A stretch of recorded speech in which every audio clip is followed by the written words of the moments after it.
In August 2026, an Indonesian warship sailed through the waters east of Taiwan alongside a Chinese vessel. Officially, they were conducting a passing exercise, a standard maritime tradition when fleets cross paths. This map illustrates how a single maritime maneuver is immediately interpreted by competing powers. Beijing highlighted the exercise as a symbol of growing strategic cooperation. Taipei condemned the activity as a deliberate provocation. Washington closely monitored the coordinates. Even a standard naval greeting carries diplomatic weight when it happens on contested waters. A few days after that warship returned to port, one of Asia's most influential diplomats arrived in Jakarta.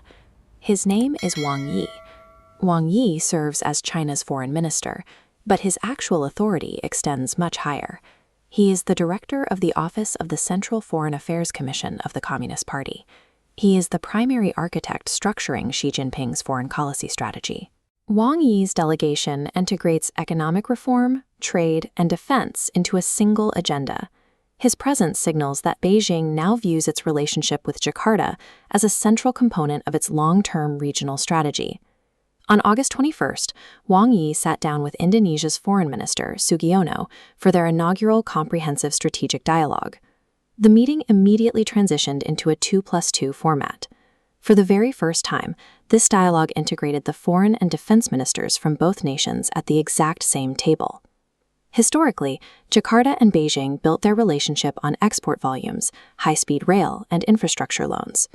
Now, they are explicitly weaving maritime security, defense industries, and strategic technology into a single diplomatic framework. The driving force behind this aggressive new negotiating posture is President Prabowo Subianto. The integration of security into trade talks marks a shift in how Jakarta interacts with global powers. To see how these concessions are being extracted, we have to look at the specific resources Indonesia is putting on the table. China requires an enormous supply of critical minerals to secure its supply chains for future industries. Specifically, it needs nickel to maintain its global dominance in battery manufacturing and the electric vehicle market. Indonesia possesses those reserves. However, Prabowo's administration enforces a strict policy known as Hilirisasi, or downstreaming. Jakarta refuses to dig up raw dirt and ship it overseas. If Beijing wants access to Indonesian resources, it must build the processing plants locally, and the asking price has expanded. Indonesia is now demanding knowledge transfers in artificial intelligence, satellite communications, and clean energy manufacturing capabilities. Jakarta is utilizing its geographic position and raw geological wealth to compel Beijing to underwrite the next phase of the Indonesian industrial revolution.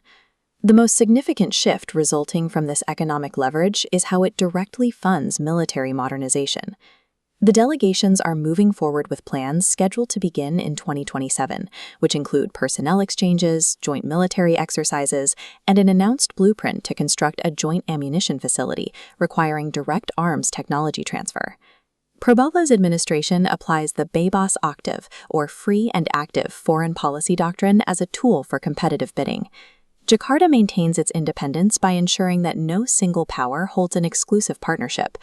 It is a strategy built on maintaining the leverage necessary to accept advanced military capabilities while preserving the institutional strength to decline formal alliances. Inviting immense capital from a superpower carries inherent risks. A sudden influx of investment can easily transition into supply chain vulnerability and heavy reliance on foreign control technology. There are also localized geopolitical realities. Indonesia must balance this deep economic integration with China against diplomatic pressures regarding Taiwan, alongside overlapping maritime interests right in the North Natuna Sea. This dynamic creates the central tension of the Prabowo era. Can a nation utilize a superpower's capital and defense technology to upgrade its own military without accidentally slipping into a backdoor alliance? This diagram outlines three distinct paths. First, polarization. Jakarta must choose between its largest economic partner and Western security. Second, veiled dependency. Investment inflates GDP, but foreign entities own core technology, stripping sovereignty. Third, strategic autonomy. Indonesia masters technology, diversifies defense, and becomes independent. As the Indo-Pacific order is reshaped, Indonesia is attempting to use its geography and resources to secure its own interests, rather than functioning as a background for the competition between others. Dive deeper into the hidden secrets that shape our reality. Click the subscribe button, activate the bell, and see you in the next scientific investigation, only on Tembo Docs.